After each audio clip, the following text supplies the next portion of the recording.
प्राचीन काल में एक सेठ जी के 7 पुत्र थे। सातों के विवाह हो चुके थे। सबसे छोटे पुत्र की पत्नी श्रेष्ठ चरित्र की विदुषी और सुशील थी, परंतु उसके भाई नहीं था। एक दिन बड़ी बहू ने घर लीपने को पीली मिट्टी लाने के लिए सभी बहुओं को साथ चलने को कहा तो सभी धलिया और खुरपी लेकर मिट्टी खोदने लगी। तभी वहां एक सर्प निकला, जिसे बड़ी बहू खुरपी से मारने लगी।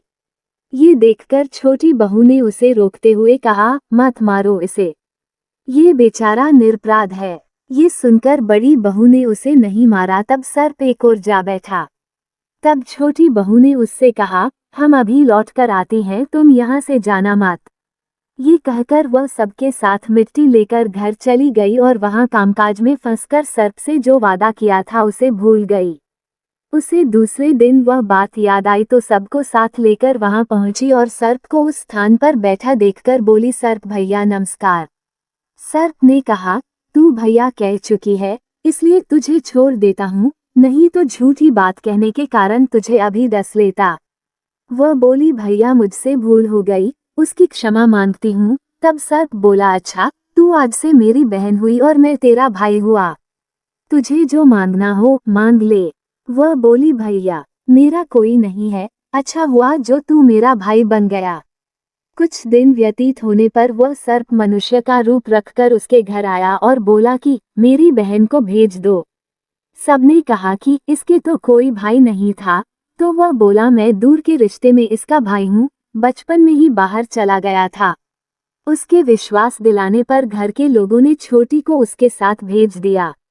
उसने मार्ग में बताया कि मैं वही सर्प हूँ, इसलिए तू डरना नहीं और जहाँ चलने में कठिनाई हो वहाँ मेरी पूंछ पकड़ लेना। उसने कहे अनुसार ही किया और इस प्रकार वह उसके घर पहुँच गई। वहाँ के धन ऐश्वर्य को देखकर वह चकित हो गई। एक दिन सर्प की माता ने उससे कहा, मैं एक काम से बाहर जा रही हूँ, तू अपने भाई को ठंडा दूध पिला देना। उसे यह बात ध्यान न रही और उससे गर्म दूध पिला दिया, जिसमें उसका मुख बेतरह जल गया। ये देखकर सर्प की माता बहुत क्रोधित हुई, परंतु सर्प के समझाने पर शांत हो गई। तब सर्प ने कहा कि बहन को अब उसके घर भेज देना चाहिए। तब सर्प और उसके पिता ने उसे बहुत सा सोना, चांदी, जवाहरात, वस्त्र, भूषण आदि देकर उसके घर पहुंचा दिया। इतना ढेर सारा धन देखकर बड़ी बहू ने ईर्ष्या से कहा, भाई तो बड़ा धनवान है, तुझे तो उससे और भी धन लाना चाहिए। सर्प ने यह वचन सुना तो सब वस्तुएं सोने की लाकर दे दी। ये देखकर बड़ी बहू ने कहा, इन्हें झाड़ने की झाड़ू भी सोने की होनी चाहिए। तब सर्प ने झाड़ू भी सोने की लाकर रख दी। सर्प ने छोटी बहू को हीरा मणियों का एक अद्भुत हार दिया था। उसकी प्रशंसा उस देश की रानी ने भी सुनी और वह राजा से बोली कि सेठ की छोटी बहू का हार यहाँ आना चाहिए। राजा ने मंत्री को हुक्म दिया कि उससे वह हार लेकर शीघ्र उपस्थित हो। मंत्री ने सेठ जी से जाकर कहा कि महारानी जी छोटी बहू का हार पहनेंगी, वो उससे लेकर मुझे दे दो। सेठ जी ने डर के कारण छोटी बहू से हार मंगा कर दे दिया।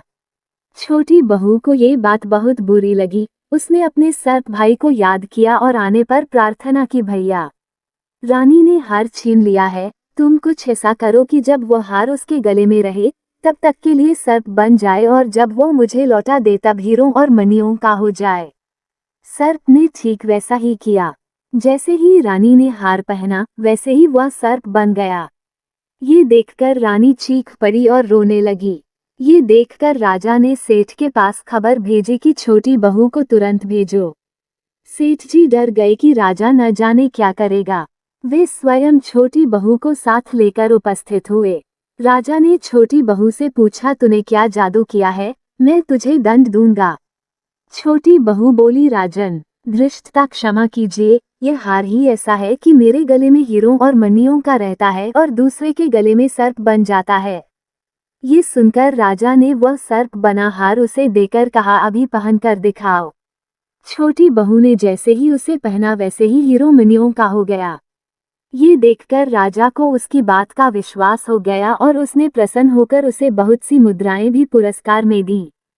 छोटी वह अपने हार और इन सहित घर लौट आई। उसके धन को देखकर बड़ी बहू ने ईर्ष्या के कारण उसके पति को सिखाया कि छोटी बहू के पास कहीं से धन आया है। ये सुनकर उसके पति ने अपनी पत्नी को बुलाकर कहा, ठीक ठीक बता कि यह धन तुझे कौन देता है। तब वो सर्प को याद करने लगी। तब उसी समय सर्प ने प्रकट होकर कहा, यदि मेरी धर्म बहन के आचरण पर संदेह प्रकट करेगा तो मैं उसे खा लूंगा। ये सुनकर छोटी बहू का पति बहुत प्रसन्न हुआ और उसने सर्प देवता का बड़ा सत्कार किया। उसी दिन से नागपंचमी का त्योहार मनाया जाता है और स्त्रियां सर्प को भाई मानकर उसकी पूजा करती हैं।